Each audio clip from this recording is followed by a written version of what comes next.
So Sony's fresh new Xperia 5 Mark II is just about to hit the UK for the princely sum of 799 quid. Not cheap by any means, but this thing is absolutely packed with amazing features for movie lovers, gamers and photography fans. And frankly, I reckon that this is one of the very best smartphones launched in 2020 so far. Now, if you're clamoring for a closer look at the specs and all of the features of the Xperia 5 Mark II, definitely go check out my unboxing and full tour. Here I'm going to be talking about my experience of using it as my full-time smartphone for the past few days, including how good the camera is, the battery performance, all of that good stuff. So here's my Xperia 5 Mark II reviewed. For more on the latest greatest tech, please do subscribe and ding that notifications bell. Cheers! So let's start, as always, with the design, which I absolutely adore here on the Sony Xperia 5 Mark II, apart from one thing. Okay, actually two things. And the first is that you can only grab it in black or blue here in the UK, and that blue model is online only. Come on Sony, let's have a bit of sexy burgundy action like that XZ3, or maybe that lovely forest green effort. I thought I might also have issues with that new Google Assistant button, which is kind of awkwardly wedged in there between the fingerprint sensor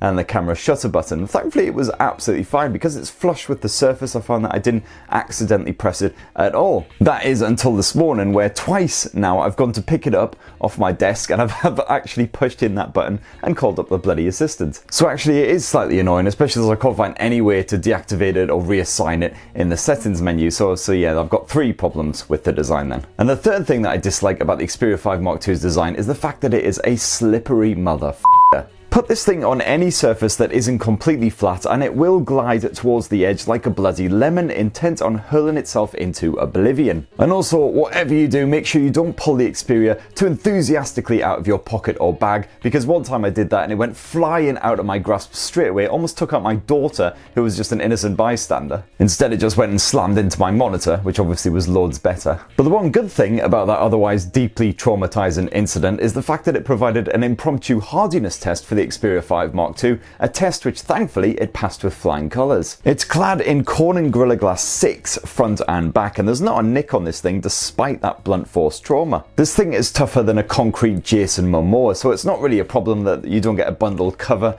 in the box and there's no pre-installed screen protector either. I mean, this thing is basically like Johnny out of Cobra Kai. Screen protectors are for pussies. Oh, and as usual, you got full IP68 water and dust resistance as well, so you can sit there watching a bit of Cobra Kai in a nice hot bubbly bath. Job done. Unfortunately, I have noticed a few funny little bugs and quirks with the Xperia 5 Mark II in the past week of using it. So for instance, normally you can just quickly and easily unlock the Xperia 5 Mark II just by tapping your finger against that sensor, but a couple of times I've tapped it and it's vibrated, but then done absolutely bugger all. And I've had to sort of press it in and tap it a couple of times, then eventually it opens. And on occasion, the screen auto brightness can also be a little bit shonky. Sometimes it goes a little bit too dim, so you kind of have to squint to see what you're doing and then just basically give up and manually tweak it back up again. And occasionally Netflix just decides it can't be bloody arsed to do anything either. And frankly, who can blame it? It's probably working massive amounts of overtime at the moment. So yeah, a few little quirks, but don't forget this is pre-release software. The phone doesn't actually go on general release until next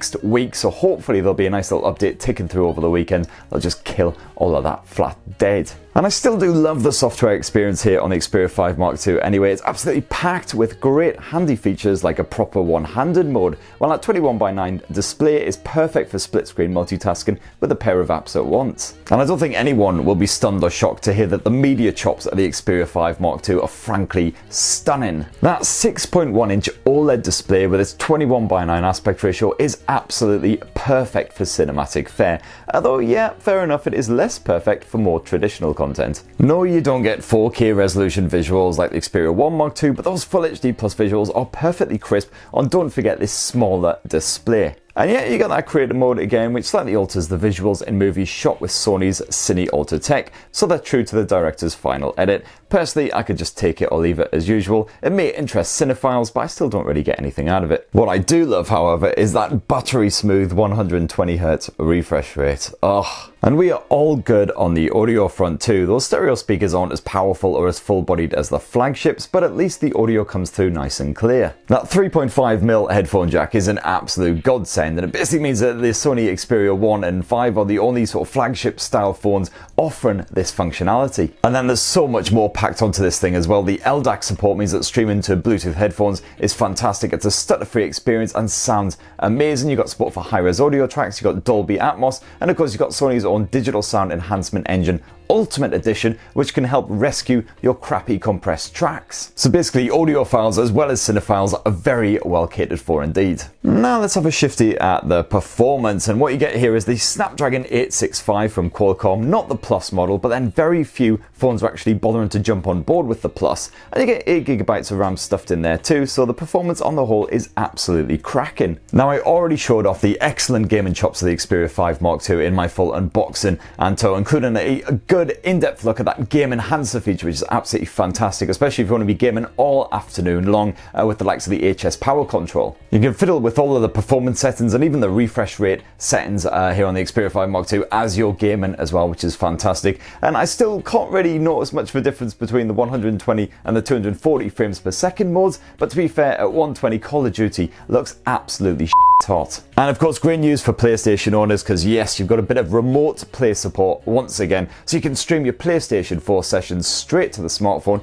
Get yourself one of these handy little adapters which allows you to hook up the phone to the DualShock controller, and then you can merrily play while you're doing your modern battle movements or whatever else you fancy. I was also massively relieved when Sony said that this thing had a 4000 mAh battery in it, a huge improvement over last year's Xperia 5, which would basically just about crawl past the finish line come the end of the day. Thankfully, I found even with plenty of intensive use, lots of music streaming, a little bit of video streaming, a little bit of gaming, lots of camera use, things like that, and still make it to the end of the day on a full charge, no worries. And yeah, there's no support for wireless charging here on the Xperia 5 Mark II, but at least you do get that excellent battery care feature on there as well, which just helps to prevent overcharging if you're leaving it plugged in all night long, and hopefully that'll mean long-term very good battery life. I've definitely found that the Xperia smartphones for the last few years, they've held that battery performance really well. So already mentioned that the Xperia 5 Mark II is absolutely fantastic for movie lovers, music fans and gamers, but it's also positively jizz-worthy for photographers and videographers. It's fantastic to have that same triple lens Zeiss system from the Xperia 1 Mark II here on the more compact model, giving you ultra-wide angle and telephoto alternatives to that capable primary shooter for extra flexibility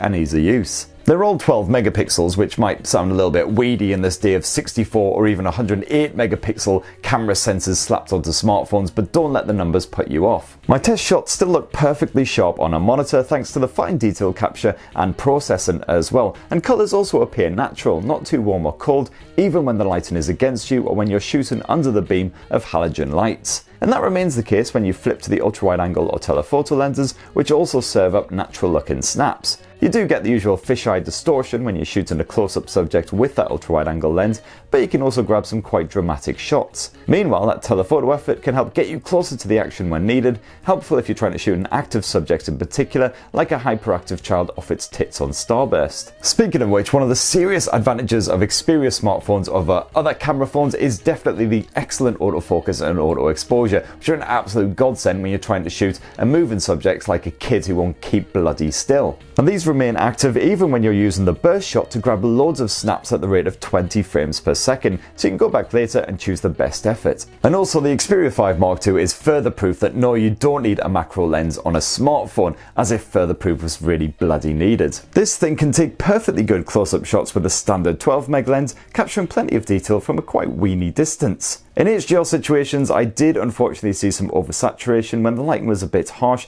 just as I did with the Xperia 1 Mark II. It's definitely a shame that this issue persists, but it is still an improvement over last year's Sony Xperia smartphones, which really didn't handle HDR situations very well at all. And the Xperia 5 Mark II is pretty damn good at low light photography. You get a series of shots captured across a range of exposures and then blended together automatically, and what you get is a surprisingly bright finish without much grain. As usual, any photographers who know their way around a DSLR will be very well sorted by Sony's Photo Pro mode, which has got all the features you'd expect and now shoots raw images straight out of the box. Personally though, as before, I was more excited by the Cinema Pro mode, which offers the same slick experience as the Xperia 1 Mark II. You can use all three lenses here and you get full control over the ISO, the white balance and so on, along with a selection of filters to completely change the mood. Seriously, you can make your home movies look like a proper acid trip, or even pretend like you're Darren Aronofsky for an afternoon. It is proper lush. And using that Cinema Pro app, you can also now shoot a 120 frames per second slow motion video in 4K resolution for the first time, which again is very nice indeed. And last up for the camera tech is the Xperia 5 Mark II's 8 megapixel selfie snapper, which unfortunately is about as impressive as a tadpole's fart. Quite often the photo results are a bit soft or grainy or just not very good at all, while the detail levels are definitely low compared with rivals, so on the whole this is just best avoided. So that right there is my final review of the Sony Xperia 5 Mark II after using it as my full-time smartphone, and as I mentioned at the start of the video, I think it's one of the best smartphones launched in 2020 just because it's a very different proposition. I love the 21:9 stretched aspect ratio, the quite compact form factor. It's really, really good for movies, music and gaming, and I like the camera features as well, especially that Cinema Pro mode. So yeah, if you've got a good bit of cash in the bank and you're tempted by some of those more unique features, I say go for it. But what do you reckon? Are you tempted by the Xperia 5 Mark II? It'd be great to hear your thoughts down in the comments below. Please do poke subscribe, ding that notifications bell, and have yourselves a lovely rest of the week. Cheers everyone, love you!